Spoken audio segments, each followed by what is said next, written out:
إن الحمد لله نحمده ونستعينه ونستغفره ونعوذ بالله من شرور أنفسنا ومن سيئات أعمالنا من يهده الله فلا مضل له ومن يضلله فلا هادي له وأشهد أن لا إله إلا الله وأشهد أن محمدًا عبده ورسوله قال الله تبارك وتعالى في كتابه المجيد والفرقان الحميد أعوذ بالله السميع العليم من الشيطان الرجيم بسم الله الرحمن الرحيم إنا نحن نزلنا الذكر وإنا له لحافظون عن علي رضي الله تعالى عنه قال قال رسول الله صلى الله عليه وسلم في حديث طويل وفي آخره قال من عمل به أجر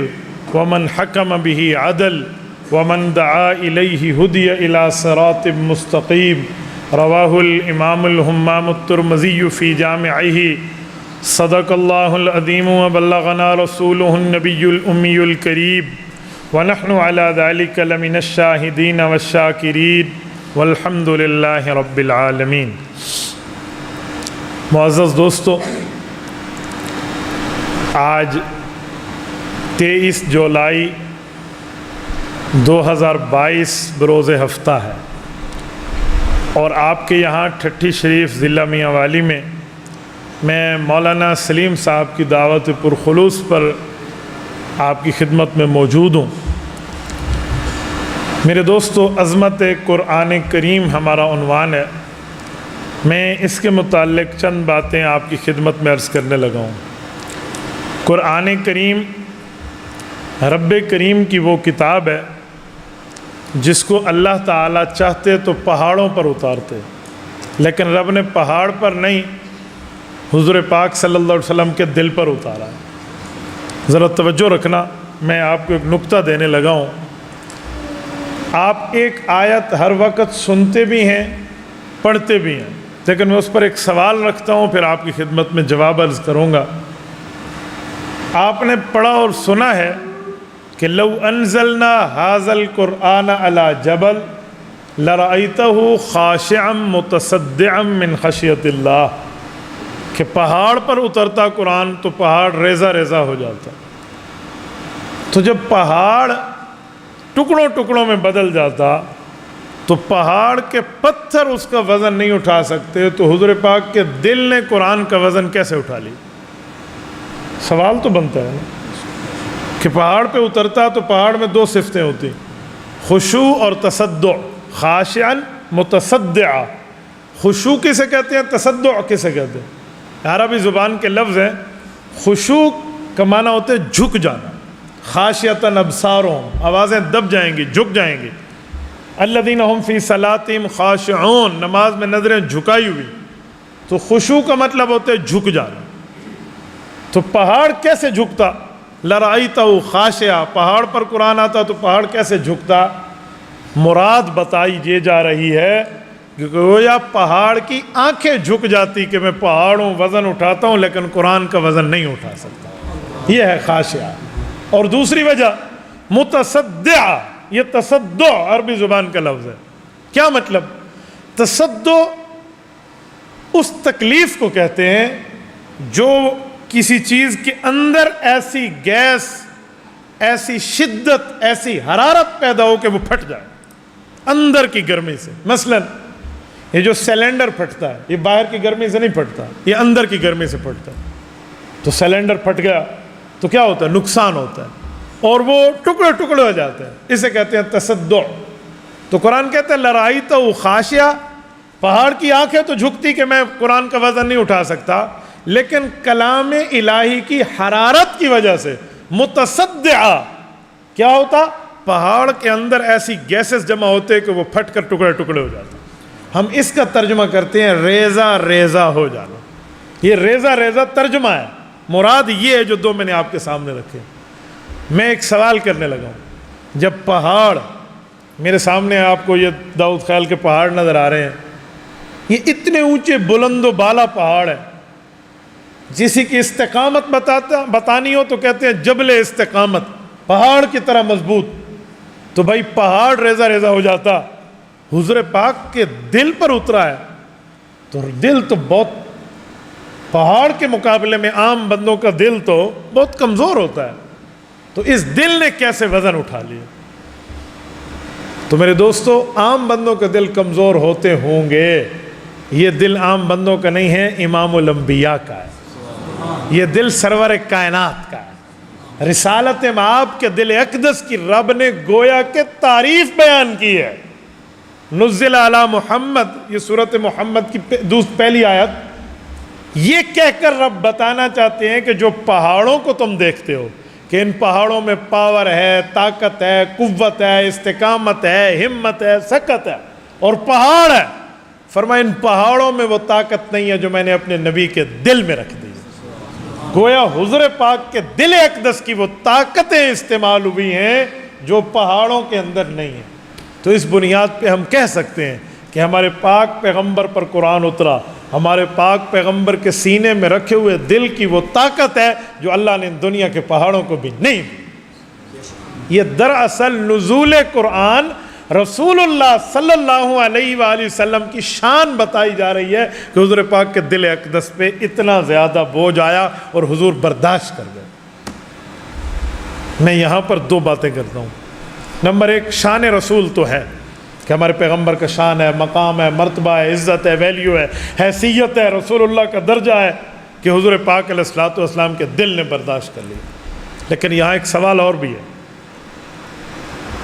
حضور علیہ السلام نے یہ تکلیف برداشت کی ہے قرآن کریم کی جو پہاڑ نہیں اٹھا سکتے تھے، کس لیے؟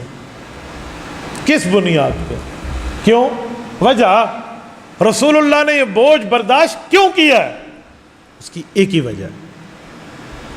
وہ کیا وجہ ہے؟ لِتُبَيِّنَ لِلنَّاسِ مَا نُزِّلَ إِلَيْهِمْ، سورۃ انعام آیت نمبر 44. رب کریم فرماتے ہیں وَأَنزَلْنَا إِلَيْكَ الذِّكْرَ لِتُبَيِّنَ لِلنَّاسِ مَا نُزِّلَ إِلَيْهِمْ. محبوبم قرآن اترا آپ کی طرف ہے، کیوں؟ لِتُبَيِّنَ، یہ لام تعلیلیہ ہے. اس کی وجہ کیا ہے؟ آپ دنیا والوں کو جا کر بتائیں تمہارا اللہ تمہیں کیا کہتا ہے. مراد قرآن کا بوجھ حضور نے اس لیے برداشت کیا ہے کہ دنیا والوں کو رب کا پیغام پہنچ سکے، رب کی باتیں پہنچ سکے، رب کریم کے احکامات سے دنیا بےخبر ہو سکے. اس بنیاد پر قرآن کریم اترا ہے. تو حضور پاک نے ہم تک ہمارے خالق کا پیغام پہنچایا، ہم تک ہمارے مالک کا پیغام پہنچایا، ہم تک ہمارے رازق کے احکام پہنچائے ہیں.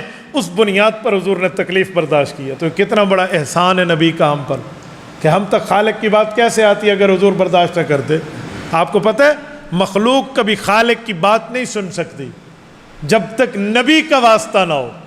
مجال کے مخلوق سن سکے، آپ کہیں گے مخلوق خالق کی بات نبی کے واسطے کے بغیر کیوں نہیں سن سکتی؟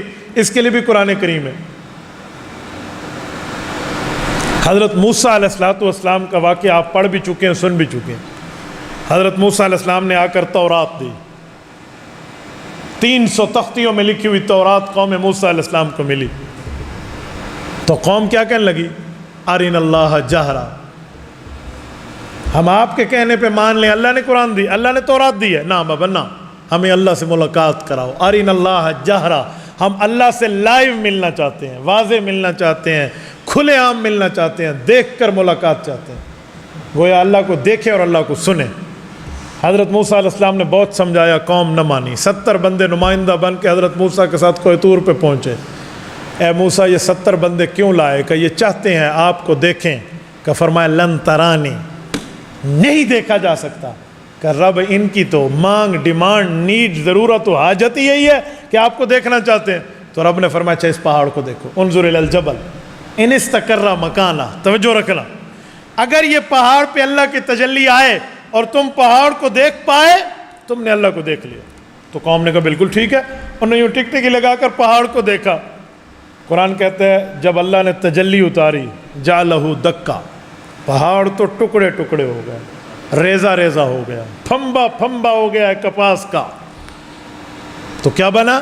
وخر موسیٰ صاعقا، حضرت موسیٰ علیہ السلام بے ہوش ہو گئے.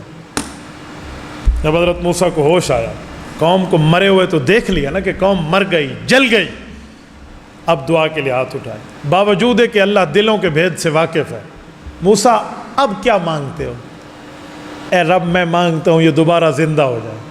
اے موسیٰ اس کی وجہ کہ میرے مولا وجہ یہ ہے کہ یہ 70 بندے دیکھنے آئے تھے تمہیں، یہ مر گئے، اگر میں قوم کو جا کر بتاؤں مر گئے تو بات تو وہیں ٹھہری ہوگی، وہ کہیں گے ہم اللہ کو دیکھنا چاہتے تم ہمارے بندے مروا آئے۔ یا اللہ میں یہ چاہتا ہوں کہ انہیں دوبارہ زندگی ملے تاکہ یہ واپس جائیں اور اپنی کارگزاری سنائیں کہ بھئی مخلوق خالق کو نبی کے واسطے سے تو پہنچ سکتی ہے، نبی کو کراس کرو گے تو جل جاؤ گے۔ اللہ نے مانا، قوم موسیٰ دوبارہ زندہ ہوئی، اپنی قوم کے پاس جا کر بتایا، بات فائنل۔ لیکن میری بات میں ایک نقطہ ہے جو میں نکالنا چاہ رہا ہوں، وہ کیا کہ قوم موسیٰ نے نبوت کے واسطے کو کراس کیا، آگے گئے تو جل گئے۔ قوم محمد صلی اللہ علیہ وسلم، امت محمدیہ پہ حضور کا احسان ہے، واسطہ کراس نہیں کیا، وہ تمام حرارت کلام خداوندی کو رسول اللہ نے اپنے سینے میں برداشت کیا اور امت کو دے دیا ہے۔ اب امت کلام پڑھتی ہے، شفا ملتی ہے، جلتے نہیں ہیں۔ تو یہ تکلیف حضور نے برداشت کی ہے، اور قرآن کریم پڑھ کے شفا ملتی ہے۔ کہتے نہیں ہے پڑھ کے پھونک دو، جو پڑھنا چاہے وہ خود پڑھے، جو نہیں پڑھنا چاہتے اسے پڑھ کے پھونک دیا جاتا ہے، دم کیا جاتا ہے۔ اچھا آپ کو یہ بھی پتہ ہے کہ جو علماء دم کرتے ہیں اس پر بھی کچھ لوگوں کو اعتراض ہوتا ہے کہ زخم پر دم کراتے ہو تو اس طرح پھونک مارنے سے کوئی پٹی تو نہیں لگی، اوپر دوائی تو نہیں لگائی، کوئی مرہم تو نہیں لگائی، تو ٹھیک کیسے ہو جائے گی؟ تو یہ بہت پرانا اعتراض ہے۔ شیخ الحدیث و تفسیر مولانا علاء الدین نور اللہ مرکزہ حضرت مدنی رحمہ اللہ کے شاگرد تھے، دارالعلوم دیوبند سے 1938 میں فاضل ہوئے ہیں۔ وہ علامہ تفتازانی رحمۃ اللہ علیہ کا واقعہ سناتے۔ امام سعد الدین تفتازانی صاحب شرح العقائد، ان کا زمانہ تھا اور بادشاہ وقت کو کوئی پھوڑا پھنسی نکلی اور بادشاہ بیمار سے بیمار ہوتا چلا گیا، ڈاکٹر، حکیم، معالج سارے بھگت گئے، ڈاکٹر کا پھوڑا ٹھیک نہ ہوا۔ تو کسی وزیر نے ڈاکٹر کے کان میں ڈالا کہ ڈاکٹر صاحب سارے ڈاکٹر، حکیم، اطباء، معالج ختم ہو گئے، اب کوئی روحانی علاج کر کے کسی مولوی صاحب سے دم کرا لو۔ تو مرتا کیا نہ کرتا، انہوں نے کہا لبھو کوئی مولوی، مجھے تو چاہیے، ڈھونڈ کے لاؤ۔ تو وہ علامہ تفتازانی کے پاس شاہی سواری آئی اور ان کو بلایا گیا، تو علامہ گئے۔ تو جب یہ گئے تو اعلان ہو گیا کہ وہ مولوی آ رہا ہے دم پڑھنے کے لیے جو ڈاکٹروں اور حکیموں سے بھی آ گیا۔ تو سارے ڈاکٹر حکیم جمع ہو گئے، آج تو مولوی نواسی پکڑنا ہے، آج تو ہم مولوی سے بات کریں گے کہ خالی آ کر پھونک مار جاتا ہے، دوائی لگاتا نہیں ہے، ٹھیک کیسے ہوگا؟ تو علامہ آئے اور انہوں نے واقعی کلام اللہ پڑھا، قرآن شریف پڑھ کے پھونک مارا اور کہا انشاءاللہ 1-2 دن میں ٹھیک ہو جائے گا۔ واپس نکلنے لگے، شاہی سواری تھی، ہٹو بچوں کی صدائیں تھیں اور عزت احترام سے بگئی پر بٹھا کر لے جایا جا رہا تھا۔ تو یہ جو نام ہے نا، فادر آف دا میڈیکل، ابو علی سینا رحمہ اللہ، ایک بہت بڑا نام ہے اطباء میں۔ تو ابو علی سینا یہ ہم اثر ہیں سعد الدین تفتازانی رحمہ اللہ کے، یہ ٹھہرے ہوئے تھے۔ تو اس طرح 3-4 ڈاکٹر آئے اور مولوی صاحب کی سواری کو روک دیا کہ مولوی صاحب نہ کوئی دوائی لگائی، نہ کوئی پٹی لگائی، نہ کوئی مرہم لگائی، اور خالی پھونک مارا اور دم ٹھیک ہو جائے گا، یہ کیسے ہو سکتا ہے؟ یہ بادشاہ کے پیسوں پر تمہاری نظر تھی نا، بس پیسے شیسے لیے اور نذرانے لیے اور گئے، پھونک مارنے سے کوئی زخم ٹھیک ہوتا ہے؟ علامہ تفتازانی بندوں کو دیکھ کر جواب دیتے تھے، کوئی سائل ہوتا تو جواب دیتے، کوئی معترض اعتراض والا ہوتا تو اسے اس کے اعتراض میں پھنسانا بھی جانتے تھے، بہت بڑا معقولی آدمی ہے یہ۔ تو علامہ تفتازانی نے ان کو کہا کہ بکواس بند کرو، چھوڑو، ہٹو، راستہ صاف کرو میرا۔ وہ تو زیادہ غصہ ہو گئے ڈاکٹر، انہوں نے کہا لو جی، ایک جواب نہیں دیتا، دوسرا بدماشی ہم سے۔ تو انہوں نے بادشاہ کو کہا بھی روکو اس کی سواری، ہم اس سے بحث کر دیں۔ بادشاہ نے واپس بلایا اور کہا مولوی صاحب جواب نہیں دینا تھا تو نہ دیتے، نو کمنٹس، چپ کر کے چلے جاتے۔ بعضوں کا نو کمنٹس بھی ہوتا ہے نا، سارے سوال پوچھ کے بھی نو کمنٹس آخر میں۔ تو آپ نے ایسے ہی کر لینا تھا، آپ نے کیوں خواہ سے ان کو غصہ دلایا؟ تو جب ڈاکٹر بھی بیٹھے، بادشاہ بھی بیٹھا، دربار لگا ہوا، تو علامہ تفتازانی نے کہا بادشاہ سلامت کمال کرتے ہیں، میں نے تو ان کو جواب دیا ہے ان کے سوال کا۔ تو ڈاکٹروں نے کہا کیسا جواب دیا ہے؟ ہم نے پوچھا کہ یہاں مرہم نہیں لگائی، پٹی نہیں لگائی، دوا نہیں لگائی، تو ٹھیک کیسے ہوگا؟ تم کہتے ہو بکواس نہیں کرو، یہ جواب ہے؟ یہ تو ہٹ درمی ہے۔ انہوں نے کہا یہی جواب ہے۔ کہا کیسے؟ انہوں نے کہا سن ڈاکٹر صاحب، میں نے تمہیں تھپڑ نہیں مارا، صرف ایک لفظ بولا ہے، بکو مت، shut up, shut your mouth, زبان بند کر، خاموش ہو جا. اس طرح بولا؟ کہا جی ہاں. کہا میرے لفظوں میں اتنی پاور ہے، تجھے لگا کچھ نہیں ہے اور تو لال پیلا ہو گیا. نہیں سمجھے؟ نہیں سمجھے؟ کہا میرے لفظوں میں یہ طاقت ہے کہ میں بولوں، تجھے ٹچ بھی نہ کروں اور تو غصے سے لال پیلا ہو جائے، تجھ پہ اثر آ جائے. تو اللہ تو احکم الحاکمین ہے، میں نے اس کا کلام پڑھ کے پھونک ماری ہے، وہاں اثر کیوں نہیں ہے؟ تو کلام خدا میں تو اثر ہے نا.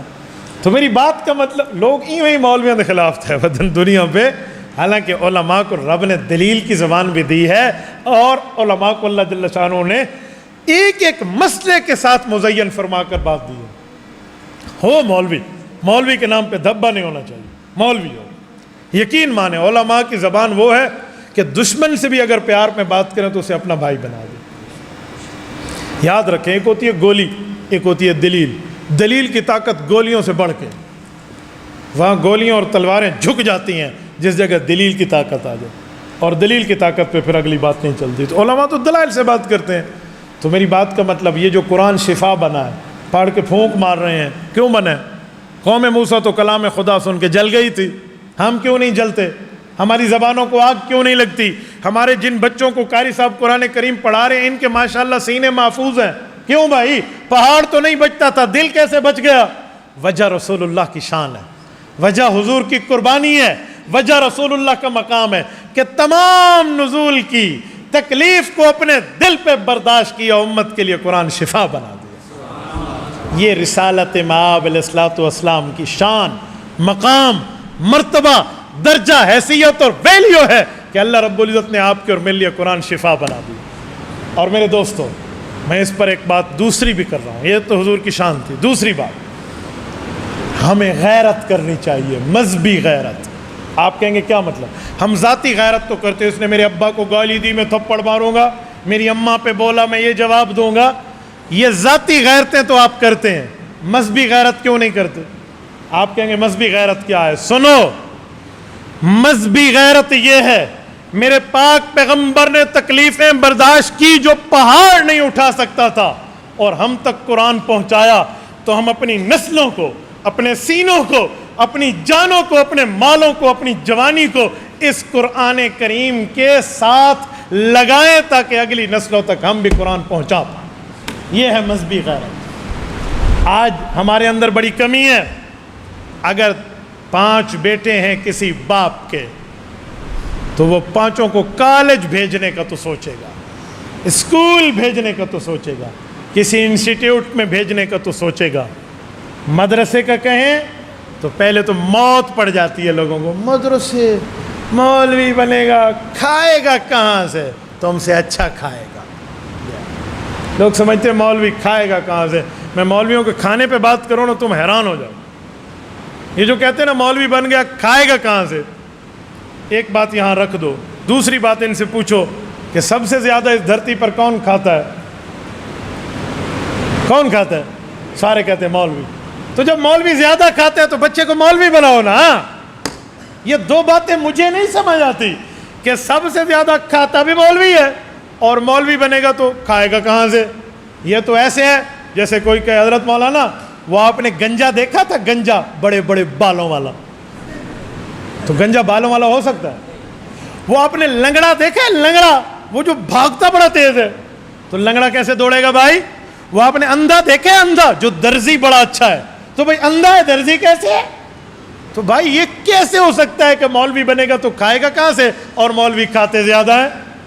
تو اس لیے کھانے کی بات آپ نہ کیجئے. نمبر 2، اپنی اولاد کو قرآن کریم پڑھائیے، مذہبی غیرت سے پڑھائیے. میرے پاک پیغمبر کے دل نے جو تکلیف برداشت کی اور آپ کے اور مجھ تک قرآن پہنچایا، تو ہم حضور کی تکلیف کو مد نظر رکھ کے اپنی اولادوں کو قرآن پڑھائیں، اپنے بچوں اور بچیوں کو قرآن پڑھائیں، اگلی نسلوں تک قرآن پہنچ پائے. اور سنیں، جو گاڑی لاہور جا رہی ہو، آپ بیٹھو گے لاہور پہنچو گے، نہیں جب بیٹھو گے تو وہ تو گاڑی لاہور پہنچے گی. یہ راستہ جنت جاتا ہے جو چاہے ہمارے ساتھ چلے. علماء، طلباء، قرآن، مدرسہ، مساجد، مکاتب، یہ دین کی درسگاہیں قرآن پڑھا کر لوگوں کی آخرت درست کروا رہے ہیں. تم چاہتے ہو تمہارا مال مقدس بنے، چاہتے ہو اولاد مقدس بنے، چاہتے ہو اپنی جوانی مقدس بنے، چاہتے ہو اپنی صلاحیتیں مقدس بنے، تو ان کے ساتھ لگواؤ۔ آج کل لوگ، میں کوئی چندے کی بات نہیں کر رہا، لیکن غیرت کی بات کرنا میں ضروری سمجھتا ہوں۔ کوئی بندہ مدرسے میں کوئی 4,000 5,000 10,000 دے دے تو اگلے دن یوں ٹانگ پہ ٹانگ رکھ کے خود کو چودھری صاحب سمجھتا ہے، اجی میرے پیسے پر پل رہے ہیں۔ اوے بے وقوف انسان، تیرا تو عقل ہی نہیں ہے۔ یہ اگر تم سے زکوٰۃ نہ لیں تو بتا تیرا مال پاک کیسے ہوگا؟ خذ من اموالہم صدقہ تطہرہم، قرآن کہتے ہیں آپ زکوٰۃ نکالو گے تو مال پاک ہوگا۔ میرا سوال ہے، جب عالم زکوٰۃ لے کر طلبہ پہ نہیں لگائے گا، جب مستحق آدمی زکوٰۃ صدقات وصول نہیں کرے گا، تو تمہارا مال کیسے پاک ہوگا؟ تیرا مال پاکیزہ ہو رہا ہے اس عالم کی وصول زکوٰۃ پر، تو ان کا شکر کر کہ تیری وجہ سے میرا مال پاک ہوتا ہے۔ الٹا ابا بنتے ہیں ان کا، تجھے شکر کرنا چاہیے تھا، لیکن یہاں شکر نہیں ہے، یہاں الٹی گنگا بہتی ہے۔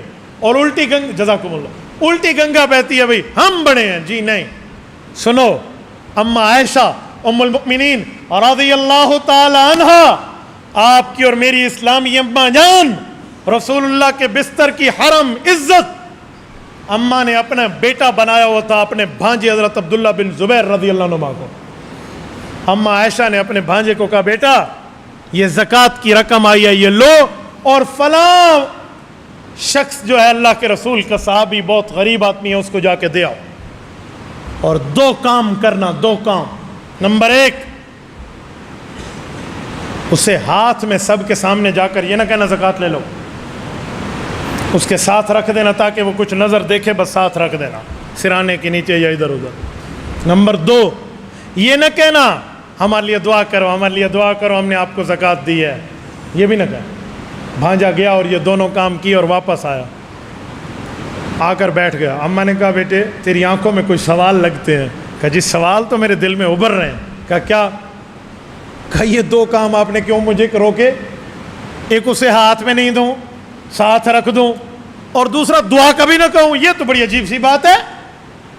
سنو، اللہ کے رسول صلی اللہ علیہ وسلم کے ساتھ 9 سال اماں عائشہ نے گزارے ہیں، صرف الفاظ نبوت نہیں، مزاج نبوت سے بھی واقف ہے یہ خاتون۔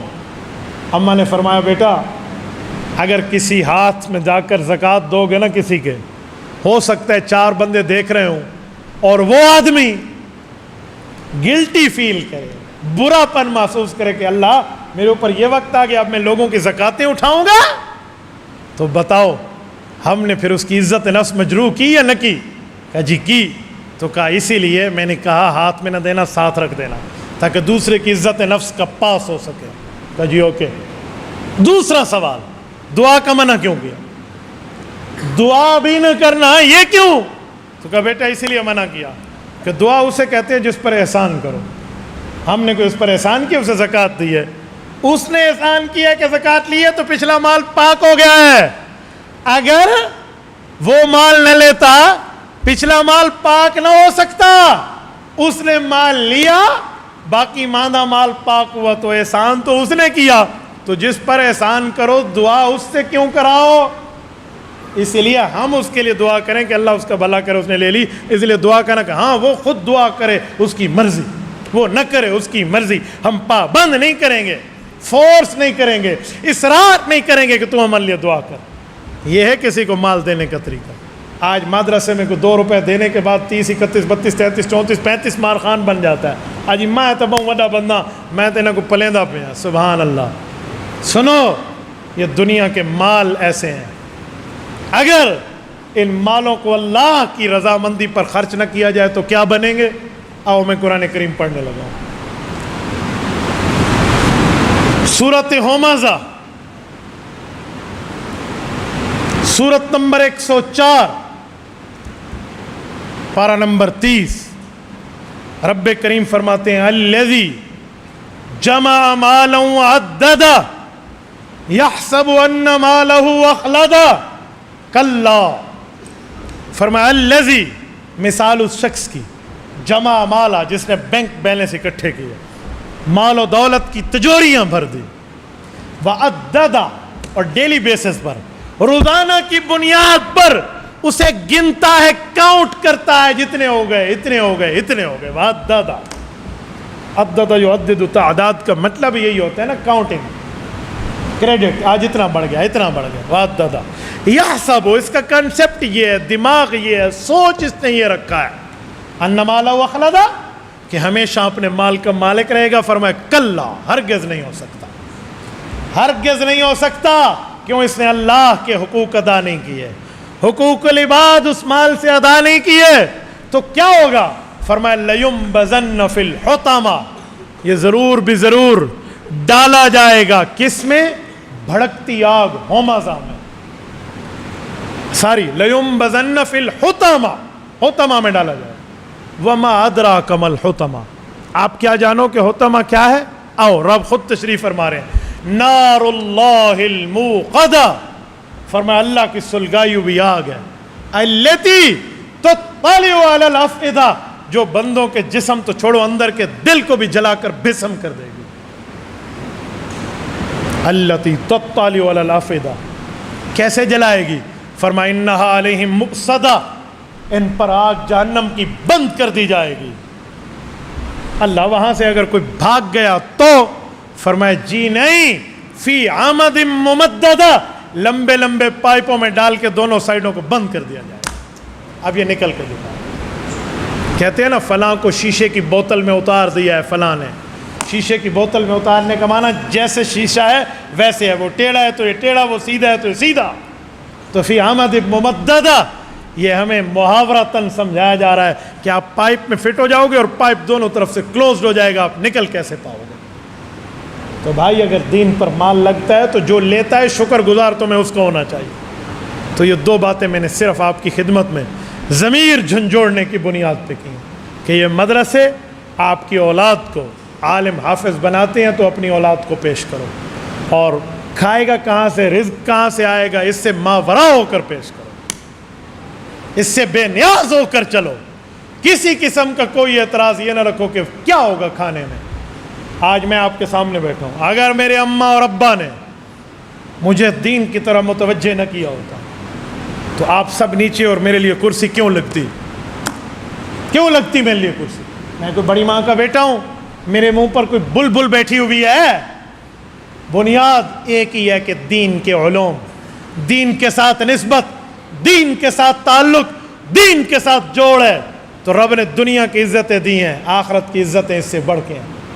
میرے دوستو، اگر اولاد کو تم دین کے لگاؤ گے تو اس کے لیے بھی عزت ہوگی، اور حافظ عالم بن کے بندہ اس مسلح پہ ٹھہرے گا. اور تمہیں پتہ ہے جو مسلح پہ ٹھہرتا ہے اس کے آگے تو آگے، اس کے برابر بھی اس دھرتی پر کوئی نہیں ہوتا، سارے پیچھے ہوتے. آگے چھوڑو، برابر چھوڑو، نہ آگے کوئی ہے نہ برابر کوئی ہے. تو اپنی اولادوں کو دین پہ لگائیں. اور ایک بات یہ بھی کہو، مولوی جب بنے گا وہ معاشرے میں امن پھیلائے گا. مولوی معاشرے میں امن کا دائی ہے، بد امنی کا دائی نہیں. مولوی جوڑنا جانتا ہے، توڑنا نہیں جانتا، یاد رکھیں. اور مولوی عملی سیاست کے میدان میں بھی بد امن نہیں ہے، پرامن ہے. قائد ملت اسلامیہ مولانا فضل الرحمان دامت برکاتہم العالیہ 2019 میں کراچی سے لاکھوں علماء، طلباء اور عوام یہ قافلے میں شامل ہے، لے کر چلے ہیں اسلام آباد تک. 1500 کلومیٹر کے سفر میں نہ کسی گملے کو توڑا گیا، نہ کسی دکان کے شیشے کو توڑا گیا، نہ کسی کی جاب کو نقصان ہوا، نہ ٹریفک بلاک ہوا. لاہور کی میٹرو بھی چل رہی اور اسلام آباد کی آنکھوں میں، اسلام آباد میں چلتی ایمبولینسز کو ان آنکھوں نے دیکھا ہے. ورنہ مجھے کوئی ایک دھرنا، کوئی ایک جلوس، کوئی ایک اسٹرائک، کوئی ایک اس طرح کا پروٹیسٹ دکھاؤ جہاں پر کوئی پھڈا نہ ہوا، لڑائی نہ ہوئی، علماء پرامن ہو. میں میاں والی میں بیٹھا ہوں، اس لیے نواب آف کالا باغ کو بھی جانتا ہوں اور نواب آف سبز باغ کو بھی جانتا ہوں. اسی بنیاد پر میں حضرت مولانا کی بات کرتا ہوں. کوئی سنتا ہے سنے، کوئی نہیں سنتا وہ جانے، اس کی راہ جانے، لیکن بات میں کھلی کھلی کرنے کا عادی. میں منافق نہیں ہوں کہ دل میں کچھ اور باہر پہ کچھ اور. جیسے تبلیغ حق ہے، قرآن حدیث سے ثابت ہے، ایسے تدریس حق ہے، مدرسہ قرآن حدیث سے ثابت ہے. ایسے تصوف اور خانقاہ حق ہے، قرآن حدیث سے ثابت ہے. ایسے ہی جہاد فی سبیل اللہ حق ہے، قرآن حدیث سے ثابت ہے. اور ایسے ہی علماء کی اسلامی سیاست حق ہے، قرآن اور صحیح بخاری سے ثابت ہے.